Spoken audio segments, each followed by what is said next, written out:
Good morning, students. Myself, Rashmi Sharma, Assistant Professor Botany, Pandit Jawaharlal Nehru arts and science PG college Bemetara Chhattisgarh. Students, आज का हमारा topic है IPR, intellectual property rights. तो आइए start करते हैं। A property can be owned by a person, company, government, charity etcetera. Right of the property includes right to use, transfer, earn an income, destroy, etc.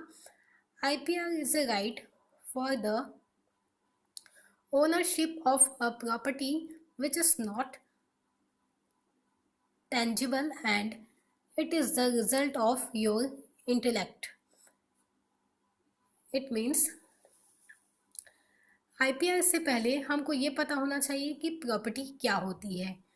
तो property किसी भी person, company, government या फिर charity के owner का हो सकता है। जब आपके पास प्रॉपर्टी हो तो अब सवाल आता है कि उसका यूज़, ट्रांसफ़र, उससे पैसे कमाने का एंड उसको डिस्ट्रॉय करने का एक्सेट्रा एक्सेट्रा। मीन्स ये सारा राइट बंडल ऑफ आईपीआर के एक साथ आता है या आईपीआर में एक साथ आता है। अब प्रॉपर्टी कैसी हो सकती है? प्रॉपर्टी दो टाइप की हो सकती है। एक तो होती है टेंजेबल प्रॉपर्टी एंड सेकंड होती है intangible property. Tangible property means जैसे आपकी कोई गाड़ी है या आपके पास कोई मकान है जिनको आप छू सकते हैं। इट मीन्स जो प्रॉपर्टी आपके पास है उसका कोई फिजिकल स्टेट है या उसका फिजिकल स्टेट होता है तो उसे हम क्या कर सकते हैं? छू सकते हैं। ठीक है, तो ऐसी प्रॉपर्टी जो होती है वो टेंजेबल प्रॉपर्टी कहलाती है। बट जो सेकंड टाइप है इनटेंजिबल प्रॉपर्टी, इनटेंजिबल प्रॉपर्टी वो प्रॉपर्टी होती है जिसको हम छू नहीं सकते। अब छू नहीं सकते तो वैसी प्रॉपर्टी कैसी होगी? जैसे आपने किसी कंपनी में कोई शेयर लिया, ठीक है, तो उस कंपनी के शेयर जो है वो आपके नाम से होंगे, मतलब कि आप उस कंपनी के जितना शेयर आपने लिया है वो आप उसके मालिक होंगे, लेकिन आप उस शेयर को छू नहीं सकते हैं। ठीक है, तो ये जो प्रॉपर्टी है वो कैसी प्रॉपर्टी कहलाती है? इनटेंजिबल प्रॉपर्टी कहलाती है। इट मीन्स जो प्रॉपर्टी हमको दिखाई देती है वो टेंजिबल प्रॉपर्टी है एंड हम उनको छू सकते हैं। बट इनटेंजिबल जो प्रॉपर्टी होती है वो दिखाई नहीं देती है एंड हम उनको छू भी नहीं सकते हैं। एंड दोनों ही जो प्रॉपर्टी होती है वो आपकी ओनरशिप को दिखाते हैं। ठीक है, वो आईपीआर भी, तो आईपीआर भी एक टाइप की इनटेंजिबल प्रॉपर्टी होती है। इसका रिजल्ट होता है आपके इंटेलेक्चुअल का या फिर आपके इंटेलिजेंस का। ठीक है, अब क्वेश्चन ये उठता है कि आईपीआर का इतना इम्पोर्टेंट क्या है? आईपीआर की हमको आवश्यकता क्यों पड़ी? तो जैसे हम जानते हैं कि जैसे हम गाड़ी लेते हैं या मकान लेते हैं तो उन सब को लेने के लिए पहले से ही नियम बने हुए हैं, पहले से ही गवर्नमेंट के द्वारा पहले से ही नियम बनाए हुए हैं। बट आईपीआर के जो नियम हैं वो अभी अभी बने हुए हैं। अभी अभी कहने का मतलब है कि बहुत ज़्यादा साल इसको नहीं हुए हैं। ठीक है, अब अब इसके नियम क्यों बने? तो क्वेश्चन ये उठता है कि अब इसके नियम बने तो बने, आखिर से क्यों बने आईपीआर के? ठीक है, तो एग्जाम्पल के फॉर्म में जैसे हम देख सकते हैं कि सपोज कोई आइडिया है,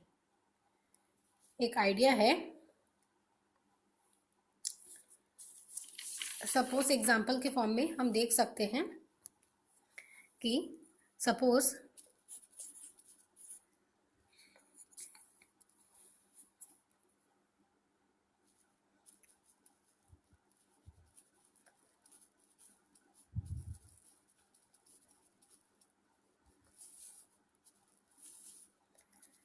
किसी लड़के को एक आइडिया आता है, ठीक है, एंड सेम किसी लड़के को एक आइडिया आता है एंड सेम वही आइडिया जो है वो लड़की को भी आता है, ठीक है।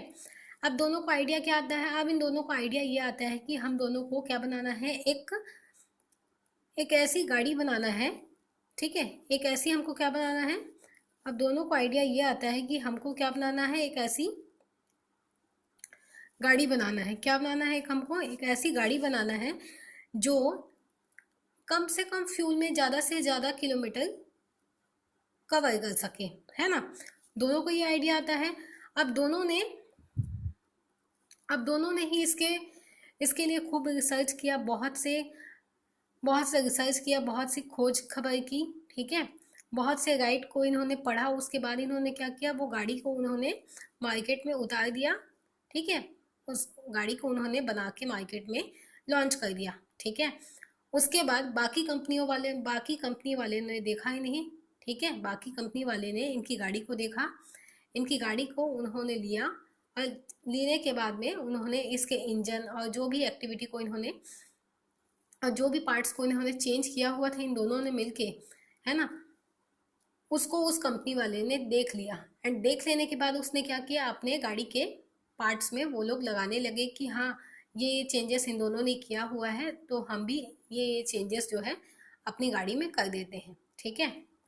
तो ऐसे ही लोग, है ना, तो ऐसे ही लोग जिन्होंने इतने अपनी मेहनत से, अपने इंटेलेक्ट से, अपनी बुद्धिमत्ता से किसी एक नए आविष्कार की यदि खोज की है, तो उनको उनकी जो उनका तो उनको जो अधिकार मिलने चाहिए, है ना, जो उनको सम्मान मिलने चाहिए, इसके लिए उन्होंने क्या किया, एक नया नियम निकाला, जिसे ही क्या कहा जाता है, इंटेलेक्चुअल प्रॉपर्टी राइट कहा जाता है, ठीक है।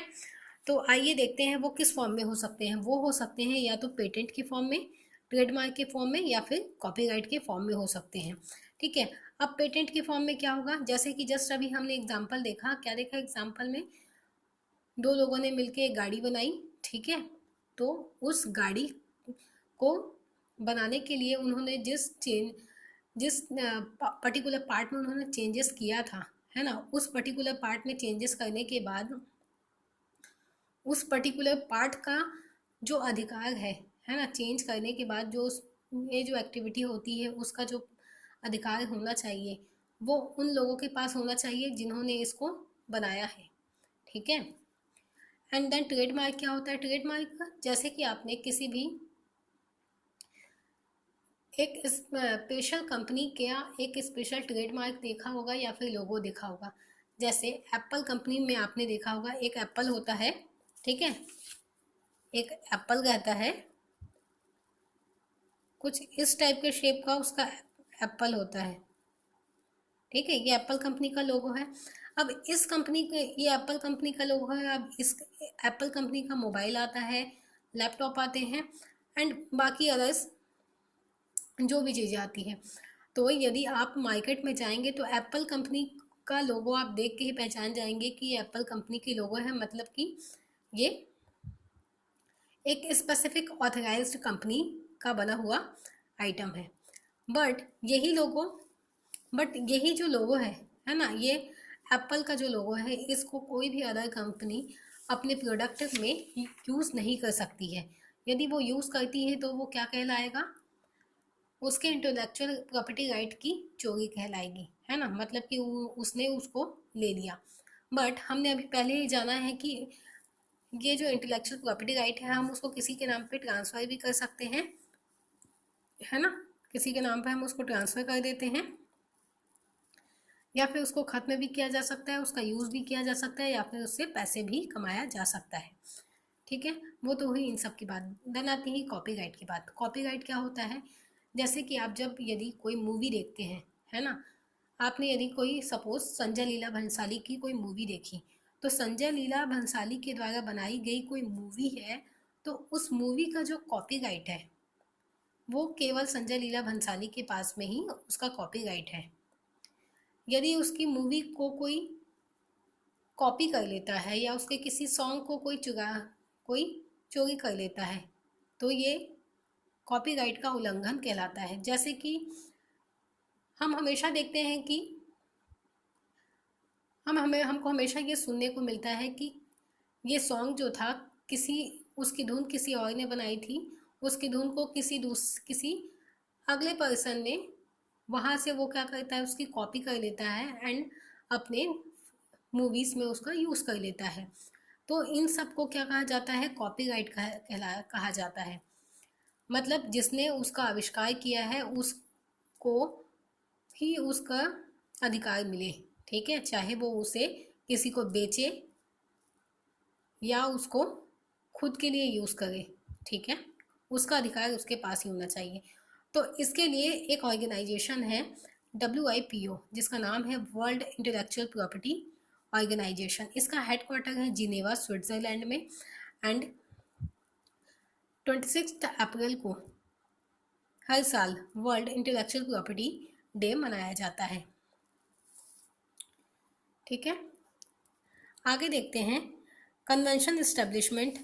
The world intellectual property organisation entered into force on 26 April 1970. World intellectual property organisation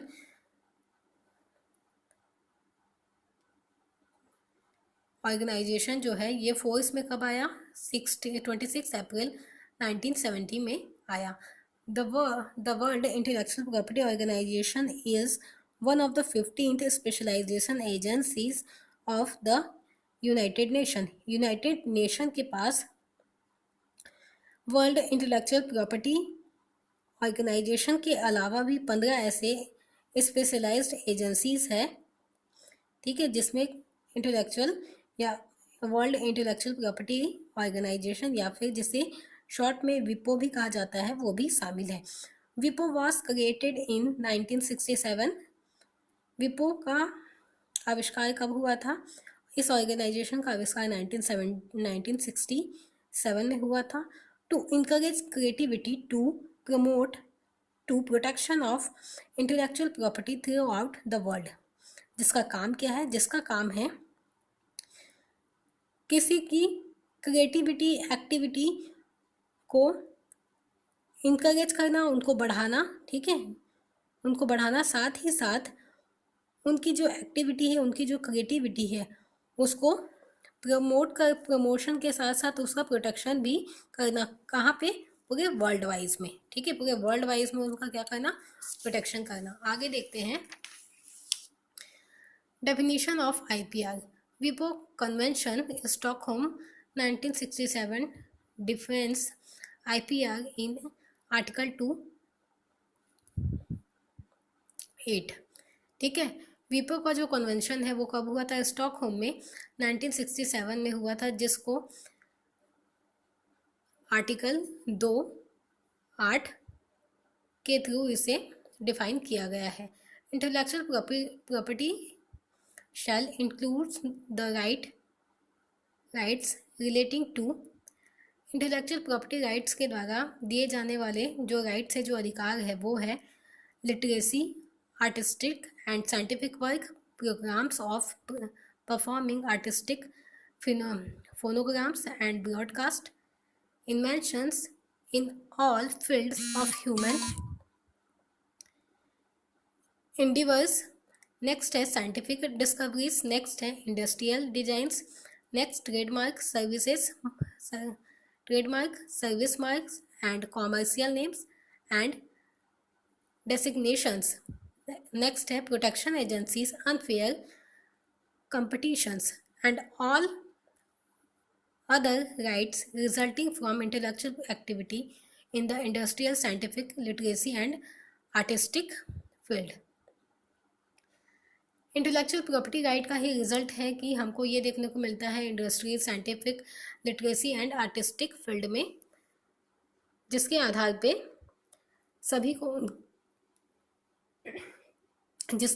उन सभी को उनके समान अधिकार प्राप्त हैं। अब हम देखते हैं ट्रिप्स एजेंसी। ट्रिप एजेंसी क्या है? Agreement on trade related aspect of IPRs, जिसे शॉर्ट में ट्रिप्स कहा जाता है। जो कि इफेक्ट में कब आया, 1 जनवरी 1995 में आया। All WTO members are parties to trip agencies. सभी WTO के मेंबर्स, जो सभी ट्रिप एग्रीमेंट्स जो होते हैं उनके मेंबर्स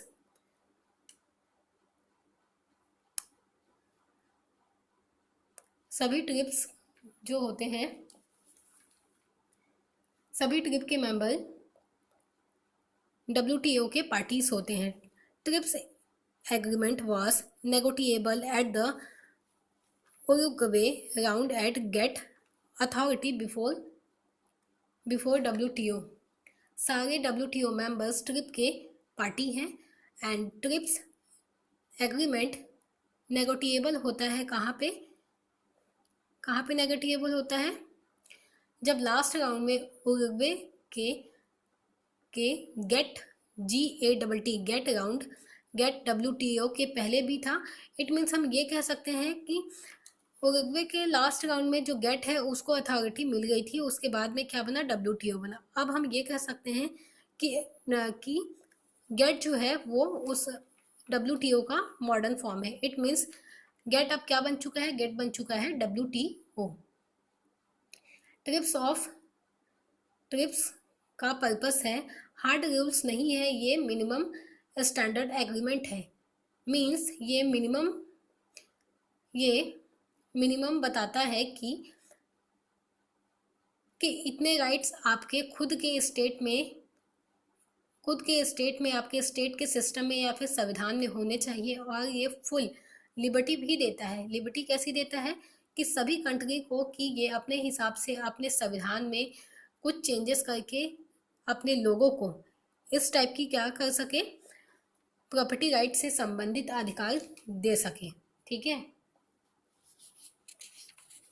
इंडिया के संविधान में भी इंटेलेक्चुअल प्रॉपर्टी राइट जो है उसके बाद ही जोड़ा गया है।